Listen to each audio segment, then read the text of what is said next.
G'day there guys, Marky here, and welcome back to another r/relationship advice story. Now, if you love today's bloody good content, I want you to sit back, relax, chuck a prawn to the Barbie, and let's get right into it. My girlfriend left me for putting the Christmas tree up. So I was single-handedly raised by my grandfather. He's like a father to me. He did his best to give me a normal childhood in an effort to try to make up for my father not being there. My grandfather loves Christmas, and he always made sure that we had the best day ever. We weren't well off, and most of his gifts were handmade. This made it even more special because he was very good at creating things from wood, and they were fascinating. He taught me everything I know, and I am so grateful for that. We would bake cookies and make a delicious dinner from scratch, and sit by the fire doing puzzles. We still live together, and I'm the one taking care of him now. My girlfriend stays with us, and it's been a year of that now. My grandfather has been unwell for a while, and he's only getting worse. The doctor does not think that he'll make it until the end of the year. I am very devastated, and I feel like my whole world is falling apart, but I'm trying not to show it. On a particularly bad day for him this year, my grandfather asked me, "Is it Christmas yet?" And when I said no, he continued to tell me how he can't wait for it and how he'll make me a bookshelf for all of my books. He hasn't been able to make anything in years because of his arthritis. This conversation broke my heart, and on a whim, I decided that we'll have a Christmas in July. This did not go down well with my girlfriend. She kept saying that it was a waste of time and that it's weird that I want to act like it's Christmas when it's not. When I insisted and put up the tree and decorations inside the house, she called me crazy and threatened to leave. She said my grandfather is not a child, and even kids can wait until Christmas. I told her that this Monday, when I finally get a day off, it is Christmas whether she likes it or not. She could either choose to be a part of it, or she could do what she thinks is best for her, but I would love her support.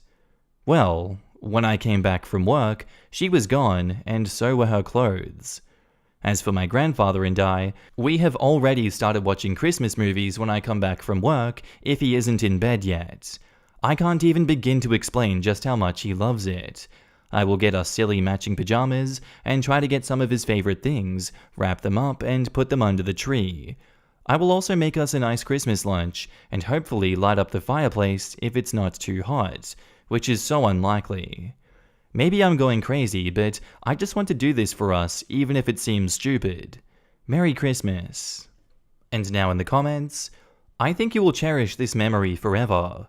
Even if it's not truly Christmas, you're making a loved one happy when he isn't doing well. You said he might not make it to the end of the year, and if he doesn't, then this is his last Christmas. If he does, you get to have even more fun with him. Enjoy all of the time you have left with him. OP, you're a treasure. Please always and forever do exactly what you are doing. Caregiving in self-home hospice is insane. Navigating how to give our people the best in their last moments is what got us by and made the anguish less intense. No one else's bullcrap or opinions matter in those moments. My mum was an amazing cook. She taught me everything, and we always had the best time together in the kitchen, baking, chopping, and getting creative. It's how we connected. Last September, we found out of nowhere, that she had metastatic brain cancer with a few months to live. It actually turned out to be just over 3 weeks. She was still capable of using her hands that first week. Her brain was obviously off, lol. She kept insisting on making this chicken stock and pasta sauce. She'd have this chipper, toddler-like voice, rambling incoherently and insistently about chopping tomatoes and getting roasts in the oven. She insisted. Well, chop tomatoes we did. I was nervous as hell. Who gives a toddler, even if they're an adult one, a knife? Me. And it is my favorite last memory with her. In her last photo, my mum sits at the kitchen table all shrunken to 75 pounds, swimming in her PJs, yet sitting tall and glorious next to this mountain of tomatoes that she wouldn't let me help her with. I can do it! And she did, just like she always did, until she couldn't anymore. The knife looked as big as she was, but the smile and contentment on her face in that photo are the largest of all. I will cherish that piece of indulgence we shared in her last days. You will not regret anything. Merry Christmas to you and Grandpa. Someone cutting onions around here? Jesus. And now, onto the update. When I wrote my original post, I was going through a lot of emotions. I felt a bit insane for insisting on having a Christmas in the middle of the year just to make my grandfather happy. I was glad when a lot of people validated my feelings on the post. The encouragement uplifted my spirit. Sadly, my grandfather died from sudden cardiac arrest a few days ago. I know that he did not have long to live, but I didn't think that it would be so soon. And in a matter that my heart was not prepared for. I've been trying to keep myself busy with everything, but last night in bed I cracked, and I cried for the first time in a long time. The only thing that makes me feel a bit better is remembering how happy he was on Christmas morning. I will never forget the look on his face and his overall demeanor. He had so much life in him, and to my surprise, he smiled mischievously, took off his beard band and gifted it to me as a Christmas present. I do not remember ever seeing him take it off before in my whole entire life. It was a sobering moment, but it was also a memory that I will forever hold close to my heart. It meant the absolute world to me. We had such a great day. I didn't want it to end. Now it's like my whole entire world came crashing down. I feel so alone. I do, however, appreciate that I was lucky enough to have had him in my life. And now in the comments, I'm so very sorry for your loss. Deeply proud of you for putting him first. I too love Christmas, and I would ask this of my kids. And OP replies, thank you. It was really worth it. I'm happy that you were able to make your grandfather's last few days happy and easy. Your ex lost out on someone that sounds overly loving and caring, that cherishes their loved ones. Please don't be afraid to reach out to people when you need support, or to join a local support group. I only say this because it's been 8 years since I lost my grandpa, and it's still difficult to quell the urge to drive up to his place for a visit. I'm very sorry for your loss. You did the right thing to make him happy, and you're a good person. Don't be afraid to cry. You never really get over some griefs, you just get used to them. So be gentle with yourself too, as you would have been for your grandfather. And OP says, thank you. I'll try to be more patient with myself. It's too early, and I know it'll get better one day. I'm so happy that you decided to do this for him and yourself. What happened with the ex-girlfriend in the days following her packing up and leaving? And OP replies, thank you. We spoke on text and she said that she needed space. It was probably for the best. I told her about my grandfather, but she hasn't replied yet. She actually sounds very selfish. Even if she didn't like you nurturing your grandfather and making his last days happy, she should, at the very, very least, say sorry that you lost him. Honestly, don't continue on with her just because you're a caring person who puts others first. I believe you can do so much better. By the way, here in Australia, Christmas in July is an extremely popular thing. As our Christmas is usually hot, we very regularly have parties and restaurants that participate and have made it a thing so we can experience the cold Christmas too. This is so sad but beautiful at the same time. It's the little things in life that matter. The fact that she couldn't find the space in her heart for a little bit of magic, wonder and joy for a dying man does not speak well of her. Can you imagine if she couldn't even go along with a little thing like this that required literally nothing of her? How she'd behave when life actually got tough and things went sideways. I'm annoyed that it doesn't sound definitive that they're broken up completely. Why would you even want to keep someone in your life like that? Probably out of loneliness.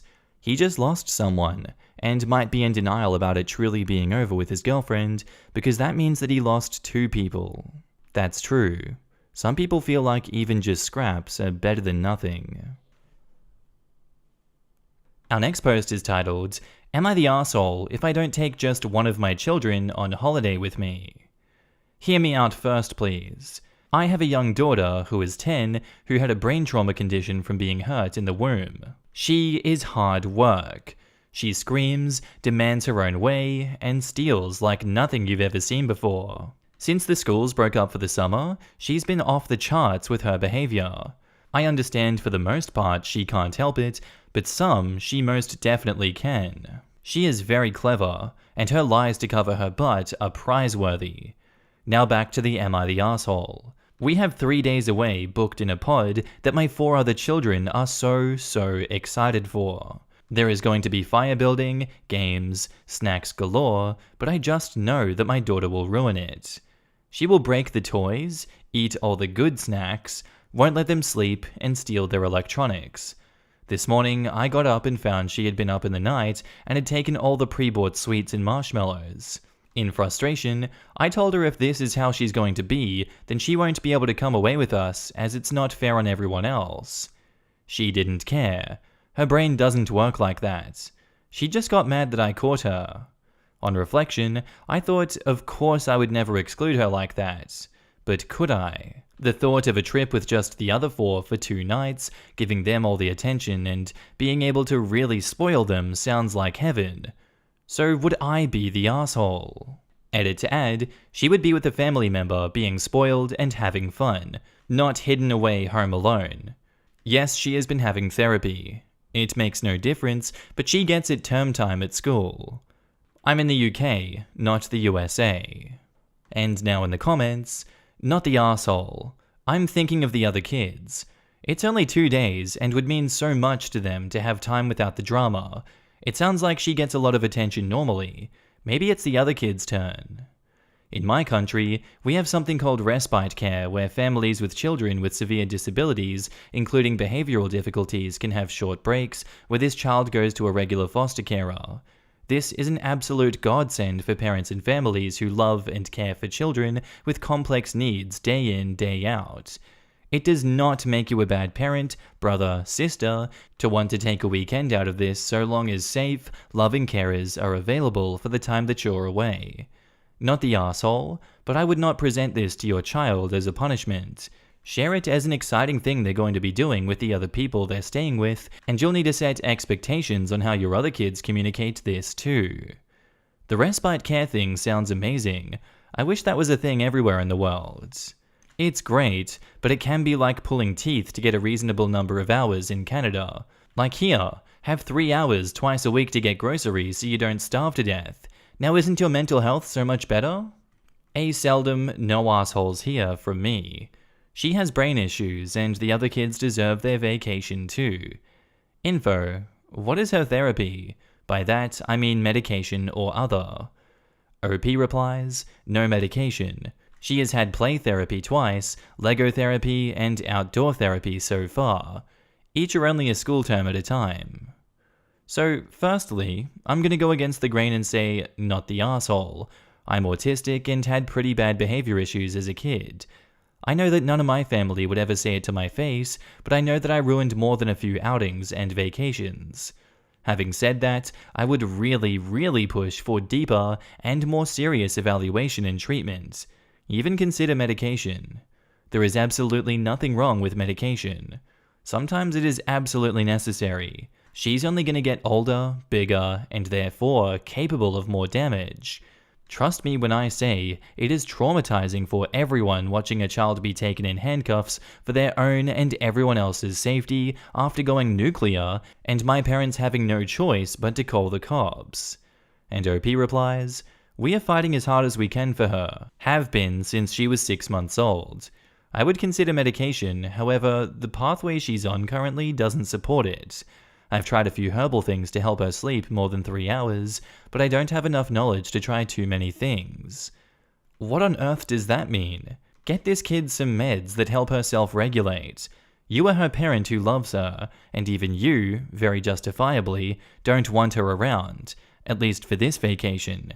How do other people feel about her? What impact is this having on your other children? I guarantee it's not good. It is not good for her to grow up socially isolated and despised because her brain doesn't let her regulate her own behavior. There are medical solutions to this. Don't deny them to her. Give her a fighting chance. Source, I'm a specialist in behavior management for special needs kids for 16 years. And OP replies, I do not despise her. No one does. She is a very loved member of the family. Her behavior is just difficult. You can't just get meds. That's not how it works here. Oh Christ, you're in the UK. That explains a lot about the therapy only being term time. My mum fought like hell for me when the NHS was funded a lot better, and it was hard. My issues were also very different and easier treated than your daughter. Good luck, but it sounds like you're killing this. Reading your post and comments, you seem to have that rare mix of caring for your daughter's complex needs while appreciating it makes life hard for your other kids. Look into young carers in the area. It's run by Red Cross. They take your other kids on special trips, etc. to give them some time off. And now, on to the update. Some people asked for an update on the post. Basically, I have a child with a brain injury who is very hard work, and out of frustration, I said that if they didn't behave, they couldn't come. I came here to ask people's opinion on if it's ever okay to leave one child at home. Firstly, to all who said not the asshole, I wish that I had listened to you. Thank you for all of your kind words. Now onto the update. We decided to take her. Some of the asshole comments made me feel like a terrible parent for even considering it. Night 1, she escaped the tent, and we found her trying to get into another person's stuff next door. Luckily, they were wonderful neighbors. Day 2, she screamed in the swimming pool over a pair of goggles so badly that hubby took her out. Later on, she runs off from the park. Thankfully, we saw her. Night 2, she refuses to settle in bed, so hubby sleeps outside the tent and catches her trying to escape again at 3 a.m. Day 3, she is tired and grumpy, shouting at everyone and refusing to eat food. So I've brought her home. Hubby and the other kids have stayed, and we'll have a wonderful last afternoon and night. I wish I was with them, but she's too wound up now to give her to nanny, as was the original option. So, thank you guys. You were mostly right, and I wish that I had listened. And now in the comments, it can be very traumatic for the other kids involved to grow up with a sibling like this. It sounds like a difficult situation, but ultimately the kids have very different needs and abilities to cope with things, and that should be considered. I had a lot of behavioral issues as a kid, and it makes me sad to think about what my sister's childhood was like dealing with me. Not really my fault, but still. I used to work in a facility with men with different mental disabilities. Most had been there for over 20 years. I honestly, at first, kind of judged the parents for not wanting to take care of their kids. Sure, I had read a bit about his behavioral history and how he would act at the beginning, but I didn't really get it until quarantine started and some of his old behaviors resurfaced. Everything suddenly made sense, and I no longer thought his sister was too harsh for not allowing him to hold her baby. Having grown up with a disabled sibling, I'd like to implore OP to remember the needs of her other kids. I'm not going to get too deep into it, but siblings to special needs children often grow up traumatized in their own way, and this trauma is often glossed over and placed low in the rank of priorities. Our next post is titled, "Am I the asshole for telling my sister-in-law to watch her mouth?" So my husband hosted a dinner party last night for his family. They tend to have a big one 2 or 3 times during the summer, and it was my husband's turn. It was also my 17-year-old son Luke and I's first time meeting his extended family. We both come from pretty well-off families, but his is pretty snobby from what my husband told me. I was a bit nervous, but Luke was a mess. My husband and his stepsisters tried comforting him, but by the time everyone arrived, he would not leave my side. It was okay-ish. They were definitely snobby, but most of them were okay. Maybe slightly out of touch, but harmless. The real issue was dinner. Everyone was sitting at the table, and my husband told us earlier that his family say grace before eating, so we were waiting for everyone to get situated. I then noticed Luke fidgeting, and he was starting to sweat as well. I grabbed his hand to calm him down, and he was shaking. I was extremely confused and concerned, and the next thing I knew, he had taken a large bite of the mashed potato on his plate. Nobody cared or noticed except my sister-in-law, who was sitting right in front of him. She gasped very dramatically and said, "I can't believe he ate before grace! How disrespectful!" She then turned to my husband and said, "Your wife is lovely, but I'm getting bad vibes from the boy." I was shocked and immediately told her to watch her mouth. Her husband, sister-in-law's, not mine, then told me to watch my son. By that point, my husband told them to shut the hell up or leave, so they shut up. But it was pretty awkward, and my sister-in-law was glaring at me the whole time. Before leaving, she told me that I ruined dinner, and that she can see where my son gets his behavior from. She implied I was the asshole for telling her to watch her mouth, and embarrassing her, and being rude. My husband told me to ignore her, but his other sister and his mother as well are asking me to apologize and start disciplining my son. So, am I the asshole? It's pretty low stakes, as I'm more concerned about my son's behavior. He's been acting extremely out of character, but I want some perspective. OP has offered the following explanation for why they think they might be the asshole. Because I guess I did embarrass her and make things awkward when I could have told her to simply stop in a calmer manner. She's insisting that she didn't humiliate my son loudly, and no one heard her except her husband, which I doubt. But I yelled, and everyone heard. Also, I guess that maybe it was disrespectful out of my son to eat before grace. We don't really do that, so I could be wrong. And now in the comments, not the asshole. Discipline your son for taking a bite of food before a grace that his household normally doesn't even say? Ridiculous. And he's 17, very nearly an adult. What are you even going to do to discipline him? Yeah, this. If I were OP, and these people are Christian, I would say, was it an example of a good Christian to berate a nervous young man who just wanted to make a good impression? Do you think my son should apologize for being so concerned about impressing you that he made a small mistake? Because I thought that good Christians were more understanding than that. I would flip it around, seem very innocent and confused, and use those keywords that usually get these types of people to suddenly back down. Your poor son. I'd also suggest maybe letting him get to know one or two of the nicer ones before a big thing like this next time. He obviously struggles with anxiety. I do too, and I think that would help him a lot to have some allies in the extended family. Not the arsehole, but also info? I have done this same thing.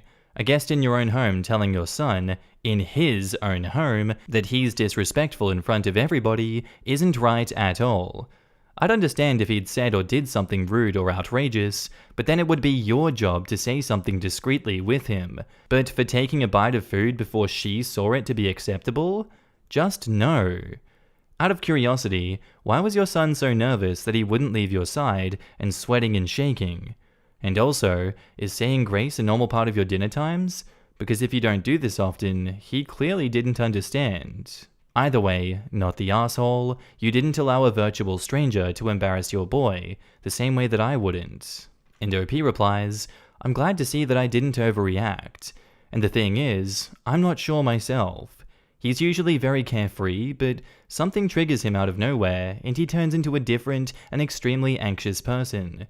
We're taking him to a therapist soon though, so we are definitely getting to the bottom of it. And yeah, no, we never do grace. Never something my family did. And now, on to the update. So I didn't expect to get so much attention from my original post, as I posted it at like 4 AM, and it was really low stakes and something that I posted out of pure curiosity. I was glad to see that I was not the asshole. To be honest, the only reason I was doubting myself is because my mother-in-law is probably the wisest person I know, and was insistent that I was in the wrong. So, on to the update. As a lot of you are aware, my focus was my son, and I told my husband as much, which he respected. He said he would deal with his sister, and he did. But my father-in-law had a pretty terrifying health scare, and we were forced to meet. I didn't want to cause a scene considering the circumstances, but my sister-in-law apologized for saying the things she said, but she also told me that she still believes that my son was disrespectful. She then told me that she had noticed him sneakily eating stuff off the dinner table all night, so before the dinner, and she thought that that was something that I should be aware of. I told her that she needed to apologize to my son, and I don't care what she finds disrespectful. She just walked off, so I don't know. There wasn't much improvement there. She's also back in the States now, and we won't be seeing her for a while. As for my son, the thing she told me about my son sneakily eating stuff concerned me for a couple of reasons, and basically, after pairing that with the extreme anxiety and similar behaviors with food, we managed to book an earlier appointment with not a therapist like originally planned, but our doctor. We were then referred to a mental health professional, and after some time, he was diagnosed with OCD. I'm not going to go into detail about that, but it's been pretty confusing, and I'm just thankful that we were able to see a healthcare professional so quickly. We now have a therapy appointment specifically regarding his OCD in the next week, and we're taking this all one step at a time. Also, despite my mother-in-law's previous beliefs about the incident, she has been extremely supportive and told me that she'd been thinking it over and that she doesn't think that I was in the wrong, as I was just defending my child, who she believes did nothing wrong either. She's apologized, and now we are cool again. Anyways, thanks for all the comments, and I really appreciated everyone's concerns regarding my son. He's going to be okay, and so is our relationship with my husband's family. And now in the comments, any idea why sister-in-law's behavior at the dinner was so hostile? In the 44 years since I turned 18, no family event has included words as hostile as your sister-in-law's comments to you and your son. I'm sorry that you experienced this. And OP replies, husband just told me that she was just being nitpicky and wanted to find something to be upset about. She is also friends with his ex-wife, so there is that, but I don't think that's why, as his ex-wife and him ended things nicely, and she's been kind to me every time we've met. Wait, you got a mental health referral and diagnosis in less than 30 days? How? Where? My mum works in mental health in Alberta, and they have a 6-month wait. I'm in British Columbia, and it's years here. And OP replies, that's what I'm saying. Usually it takes months to get a simple referral. I've had problems regarding my period, and it took me around a year or so to finally meet with a gynecologist. We're in Ontario. I will say though, my husband is a doctor and has some connections, and my son was deteriorating extremely fast. The OCD diagnosis is also very early, so we're still waiting for further developments. All in all, the Canadian healthcare system is just extremely screwed. Yay to see a husband stand up to his family. I think that it was also miraculous the mother-in-law thought it over and apologized instead of doubling down for being wrong. My thoughts also like, there is a realm where mother-in-laws apologize on Reddit? Impressive. When the sister-in-law said that the son was sneakily eating food, I definitely thought that he just had the munchies and was paranoid because he was secretly stoned. But I guess that was just me projecting what I know. As the parent of a son who was a teenager not too long ago, I didn't think anything was wrong. Teenage boys burn calories at an astonishing rate. I'm glad OP picked up on it and made the connection with his anxiety. Weirdly, sister-in-law probably did them a big favor by noticing it. And that's where I'm going to end today's episode, guys. I do hope you enjoyed. If you did, let me know what you thought of it down below, and I'll see you in the next episode. Bye.